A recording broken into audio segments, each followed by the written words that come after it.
The Caribbean Community's 44th meeting of heads of state and government opened in the Bahamas.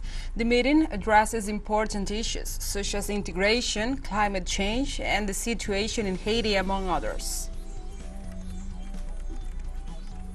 Also in Syria, the Council of Ministers discussed a recovery plan following the earthquake.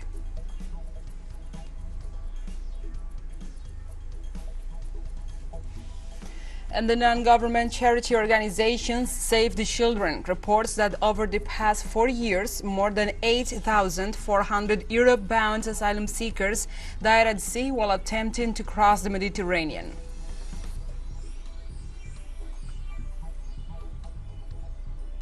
From the headquarters of TeleSUR English in Havana, Cuba, this is From the South. I'm your anchor, Gladys Quesada, and these are the news. The Caribbean Community's 44th meeting of heads of state and government continues in the Bahamas. The CARICOM summit meeting addresses issues of key interest for the member states such as integration, climate change, and the situation in Haiti. The bloc was founded in July 1973 and is made up of the Bahamas, Antigua and Barbuda, Belize, Dominica, Grenada, Guyana, Haiti, Jamaica, Montserrat, St. Lucia, St. Kitts and Nevis, St. Vincent and the Grenadines, Suriname, and Trinidad and Tobago. Canada's Prime Minister Justin Trudeau, as well as representatives from the United Nations and other international and regional organizations, were invited to the meeting. During the opening speech, CARICOM's Secretary General, Dr. Carla Natalie Barnett, welcomed all participants and referred to the challenges faced by the bloc members in the years to come. Our member states and the global community of nations continue to face many challenges. Many of our economies began to rebound from COVID-induced contractions, only to be affected by sharp inflation and shipping bottlenecks.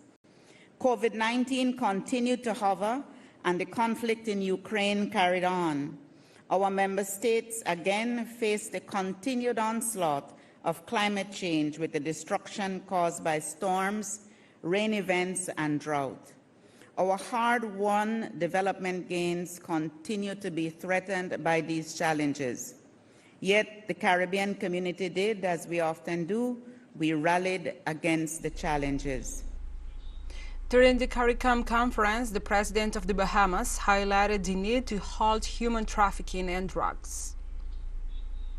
Strengthen our collective response to end the smuggling of drugs and guns. And we must do all that we can to wipe out the misery of human trafficking. Let us seize the opportunity provided by this meeting to make concrete progress in each of these areas. Additionally, via video conference, the Surinamese president stressed the threat posed by climate change to future generations and also highlighted the importance of the COP27 agreement. Colleagues, ladies and gentlemen, there is no more significant threat to our children, planet, and future generations than climate change. Emerging from COP27 was an agreement to establish a fund for loss and damages, a significant achievement, particularly for small island and low-lying coastal developing states such as our member states. Climate change, desertification, water scarcity, and environmental degradation are life and death realities. We move on to other topics. The Democratic Unitary Platform of the Venezuelan opposition announced this Wednesday that they will hold an election to choose their candidate to the presidential elections of 2024. Primary Elections National Commission President Jesus Maria Casal said the Unitary Platform, which is made up of 10 political organizations, will hold internal elections next October 22nd to choose its representatives to the 2024 presidential race. Casal said the recently appointed Technical Commission of the National Electoral Council will stand firm on demanding that voting centers are used for the primaries and that specific dates should be set aside for voter registration.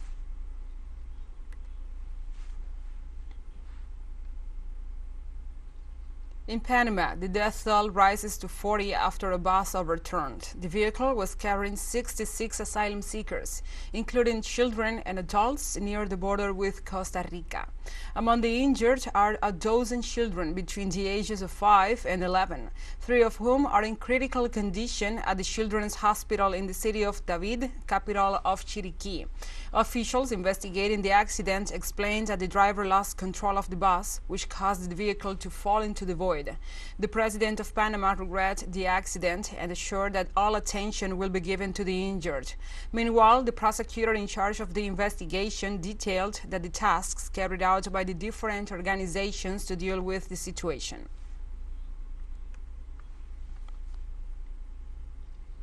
And Cuba received on Wednesday 25,000 tons of wheat donated by Russia to help food production on the island. Cuban Deputy Minister of Foreign Trade and Foreign Investment, Ana Teresita Gonzalez, thanked for the donation and stated that the aid reaffirms the ties of brotherhood and the mutual commitment to strengthen economic relations and the cooperation between both nations. The Russian ambassador to Cuba, Andrei Guskov, stressed that his country will continue to support the Caribbean island in the situation it is facing. The Russian diplomat denounced the economic blockade imposed by the United States on the country. However, Russia and Cuba will continue to develop bilateral projects in economic and social matters until 2030, thus promoting commercial interaction advantages for both nations.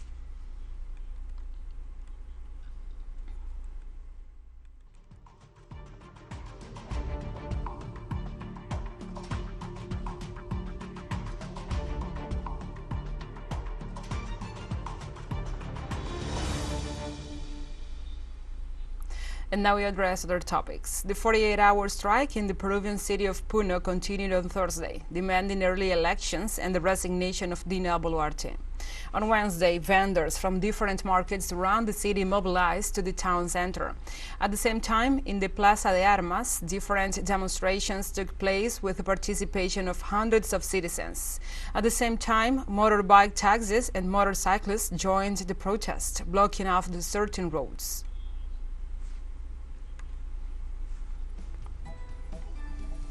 Let's take a short break, but first, remember you can follow us on our TikTok account at TeleSUR English, in which you will be able to see news in different formats, news updates and more.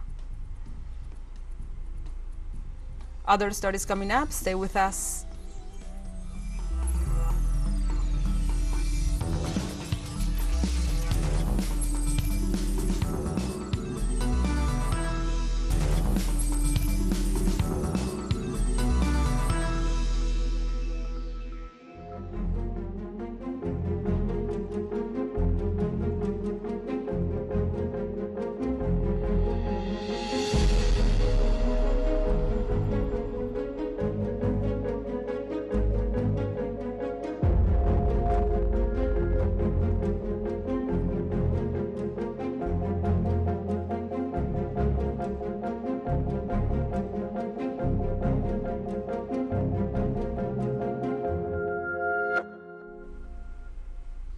Welcome back to From the South. In Turkey and Syria, the death toll after last week's earthquakes surpasses 41,000 as rescue works continue. Turkish authorities reported 35,418 people have been killed in the country. For its part, the Syrian government and the UN said more than 5,800 people died in Syria. Meanwhile, surprise rescues continue on day 10th after the 7.8 and 7.6 earthquakes hit both countries on February the 6th. On Wednesday, the 74-year-old woman was pulled alive from the rubble by rescue teams in Kahramanmaraş, 227 hours after the first quake. Kahramanmaraş is near the epicenter of the first quake.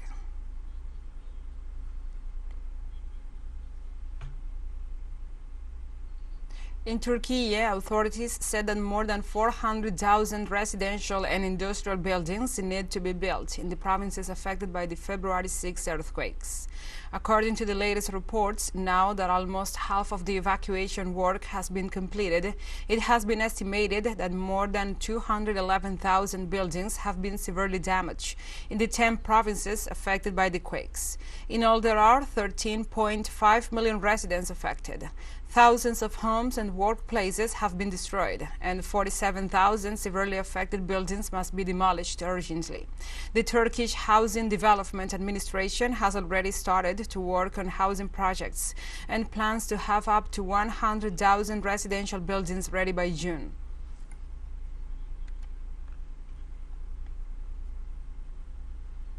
President Bashar al-Assad received today Ayman Safari, the Jordanian Deputy Prime Minister and Minister of Foreign Affairs and Expatriates.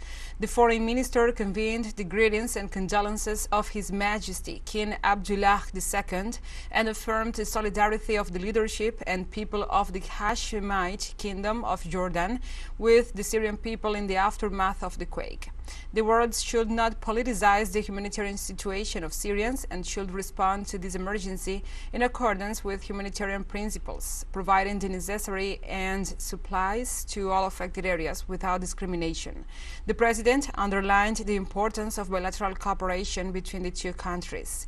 The geographical and demographic dimensions they share mean that the two peoples face similar challenges and circumstances at many levels.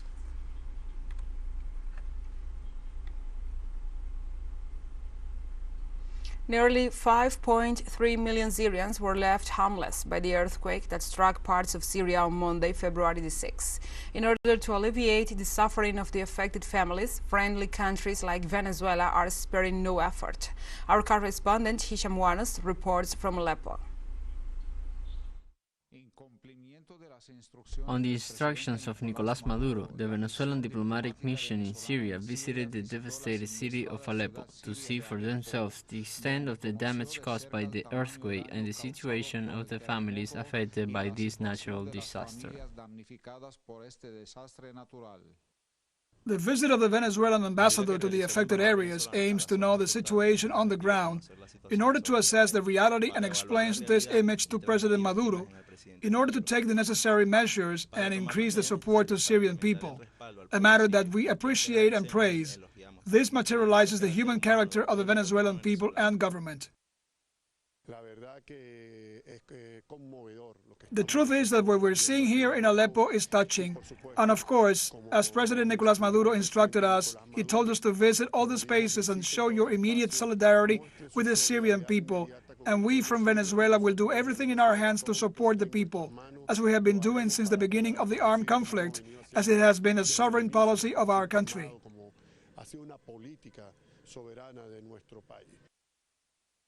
The building where my family lived collapsed, killing my mother, my 3 brothers, and their wives and children, as well as the other buildings nearby. We are still waiting for the rubble to be cleared, which continues to endanger our lives. The South American country's aid did not take long to reach the victims in Aleppo. Many of the families left homeless received a shipment of humanitarian aid offered by the Venezuelan community in Syria on behalf of all Venezuelans.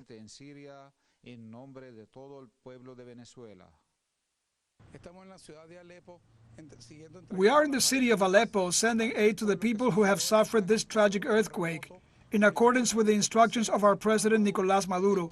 And this aid is done in coordination with the Venezuelan community living in Syria, in coordination with the embassies. A few days ago, a Conviasa flight brought a group of rescue dogs to the city of Latakia. The dogs are being used in the city.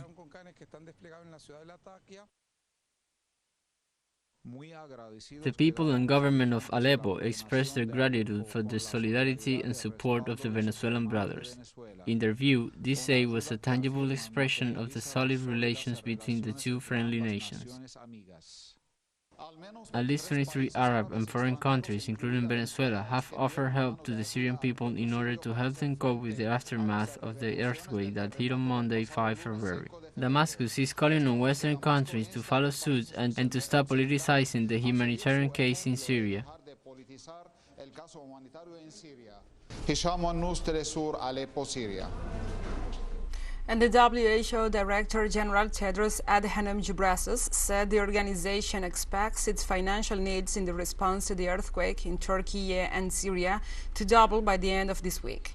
The WHO has already launched an appeal for $43 million. We launched an appeal for $43 million to support our response in both countries. This amount is increasing by the day, and we expect WHO's financial needs for this emergency to double by the end of this week. We urge donors to be generous. On Monday, 2 more cross-border points were opened, allowing convoys from Turkey into the northwest of the Syrian Arab Republic. This supplements the aid we had in place before the earthquake struck, and which we distributed to health facilities that day.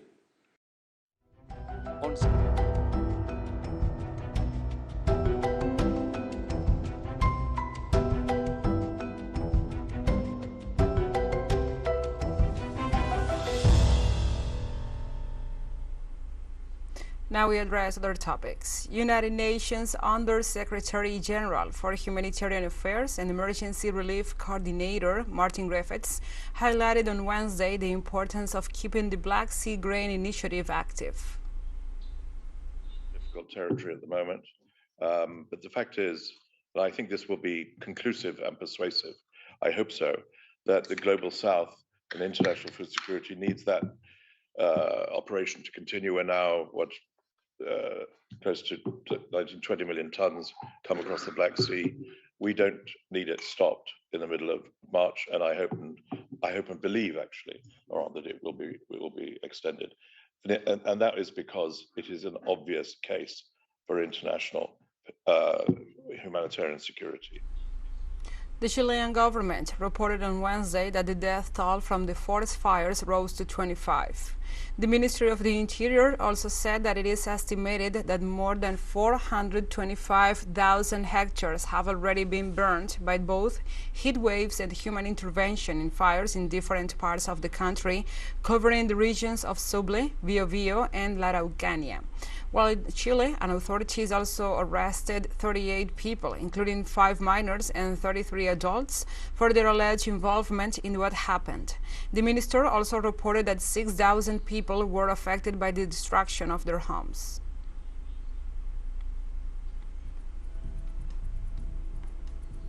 And we have more news coming up after a final short break, so stay with us.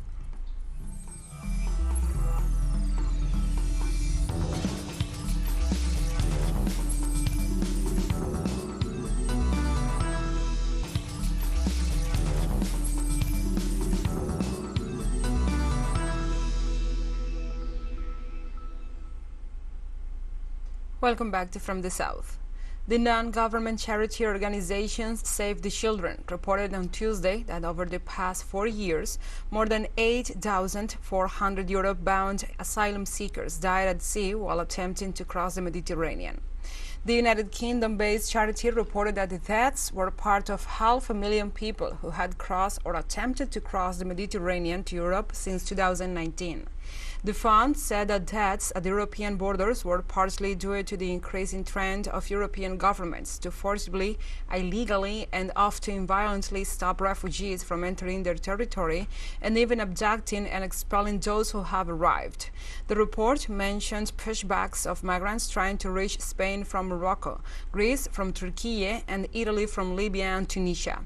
Pushbacks are unlawful under international and European Union law as they violate the right to seek asylum and the legal principle that prohibits the return of anyone to a place where they will risk persecution, torture, or deadly threat.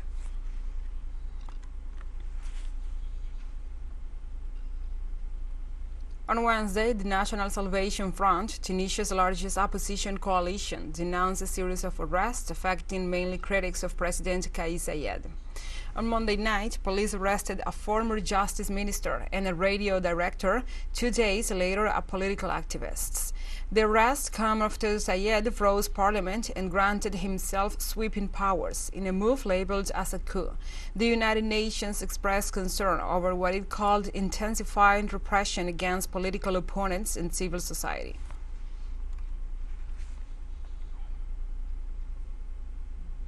And Nigeria has one of the lowest numbers of women in public office in the world, and the number of those aspiring to political office in local and national positions has fallen since 2019 on the verge of the 2023 elections.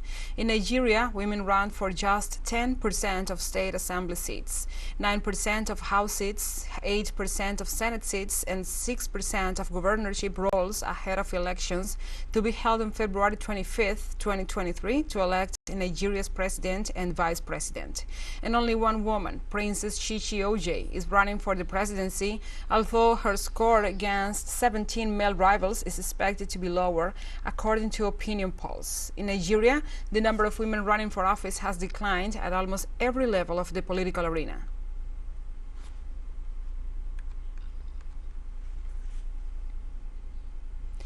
In 2023, Nigeria's election campaign, Juliet Isi Ikayere is a 28-year-old lawyer, now running for the House of Representatives in the Federal Capital Territory. She is taking her grassroots campaign to the local population to capture their votes ahead of the fast-approaching general elections. I have the mindset that once we are continuing to advocate for a right society, a lot of people will be encouraged, a lot of people will now see themselves to actually do the same thing. But if we continue to complain and sit on the fence, then we are actually multiplying the issues of society through that. So for me, the challenges has been in terms of finance. We also have the challenges of some women will actually see that, oh, why woman, do you think you can run? But the thing is that even in as much as we continue to encourage them, that it's not about gender, it's about the ability to be able to serve and being able to think, because governance is about being able to think and relate with people. Then the other challenge is about some harassment, so we want to harass you when you come to the public space, but we've been able to use good words, diplomacy to be able to level all this.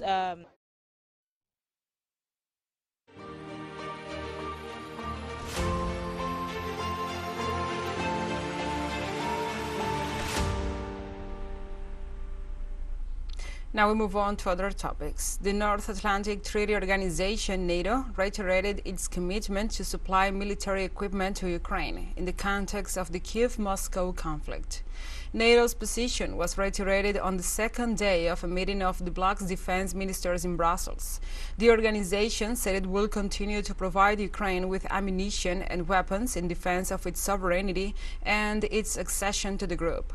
In this context, NATO Secretary General Jens Stoltenberg insisted on the importance of Ukraine winning the conflict with Moscow. Russia has warned on several occasions that supplying arms to Ukraine by NATO and the United States encourages confrontation between Kiev and Moscow.